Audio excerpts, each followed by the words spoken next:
دل رکھنے والا آدمی چپ کر کے نماز پیچھے پڑھ رہے تھے، اس کا مطلب ہے کہ حضرت علی کو ان خلافتوں سے کوئی مسئلہ نہیں تھا، بلکہ آپ مشیر تھے،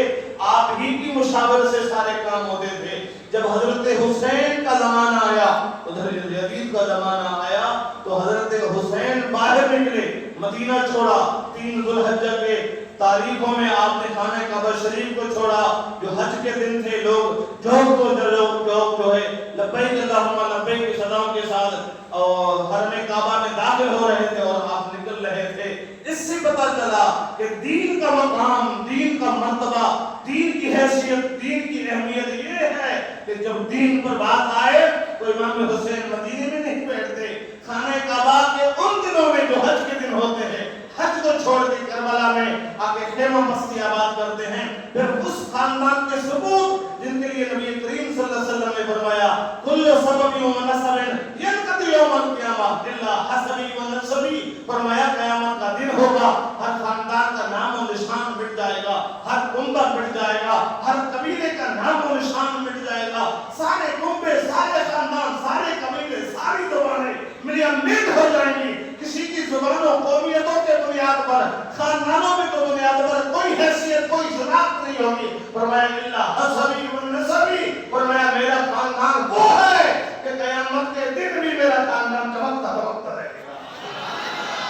یہ وہ خاندان کے ثبوت، جب دین پہ بات آئی تو امام حسین مدینے میں نہ رہے، جب دین پہ بات آئی تو امام حسین نے ان دنوں میں خانہ کعبہ کو چھوڑا، جب لوگ وہ ہر طرف سے حج کرنے کو آ رہے تھے تو دین کو سمجھیں، دین کی اہمیت کو سمجھیں۔ آج اینوسی مسجد کی نہیں ملتی، شراب کے اڈے کھلے ہوئے ہیں، مزید کھولے جا رہے ہیں، زنا کے اڈے کھلے ہوئے ہیں، مزید کھولے جا رہے ہیں۔ اس میدان میں لوگ کہتے ہیں خادم حسین رضوی کی سفید ریشی لوگوں کو سمجھ میں نہیں آئی، ان کی معذوری والی زندگی لوگوں کو سمجھ میں نہیں آئی۔ میں نے کہا کہ جب سامنے دنیا کی محبت، حرص اور ہوس ہو تو 50 سال حضور کو گزرے تھے ظاہری، سامنے کھڑے ہوئے حسین بھی سمجھ میں نہیں آتے تو خادم حسین کہاں سمجھ میں آئیں گے؟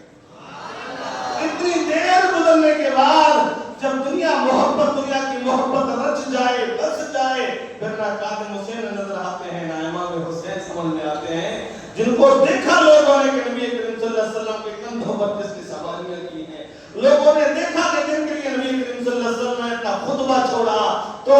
اتنا شان والا، مقام والا، مرتبے والا حسین جو پھر بھی کربلا میں آ کے اپنا تعارف پیش کرتے ہیں کہ میں وہ ہوں جس کے لیے حضور نے فرمایا کہ یہ میرے جنت کے پھول ہیں، میں وہ ہوں میرے لیے جنت سے کپڑے آتے تھے، میں وہ ہوں جن کو حضور نے جن کے لیے فرمایا حسین منی وانا من الحسین، میں وہ ہوں جن کے حسن و حسین کے لیے فرمایا اللہم انی احبہما و احبہما و احب من یحبہما، یا اللہ میں ان دونوں سے پیار کرتا ہوں، تو بھی ان دونوں شہزادوں سے پیار کر، اور جو ان دونوں سے پیار کرے مولا تو ان کو بھی اپنا پیارا رکھ۔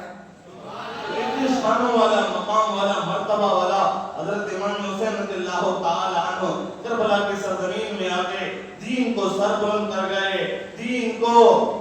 تخت نشین کر گئے، اور دین کا جھنڈا ایسا گاڑا کہ آج تک اسلام زندہ ہوتا ہے۔ ہر کربلا کے بعد لوگ کہنے پر مجبور ہو گئے۔ آخر میں بالکل